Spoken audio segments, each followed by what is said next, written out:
ابو ذر ایک جوڑا پہنے ہوئے تھے اور ان کا غلام بھی جوڑا پہنے ہوئے تھا۔ سبب دریافت کیا گیا تو کہنے لگے کہ میں نے ایک شخص یعنی غلام کو برا بھلا کہا تھا اور اس کی ماں کی غیرت دلائی یعنی گالی دی، تو رسول اللہ صلی اللہ علیہ وسلم نے یہ معلوم کر کے مجھ سے فرمایا،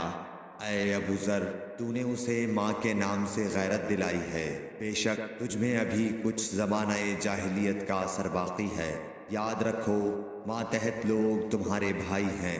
اللہ نے اپنی کسی مصلحت کی بنا پر انہیں تمہارے قبضے میں دے رکھا ہے، تو جس کے ماتحت اس کا کوئی بھائی ہو تو اس کو بھی وہی کھلائے جو آپ کھاتا ہے، اور وہ کپڑا اسے پہنائے جو آپ پہنتا ہے، اور ان کو اتنے کام کی تکلیف نہ دو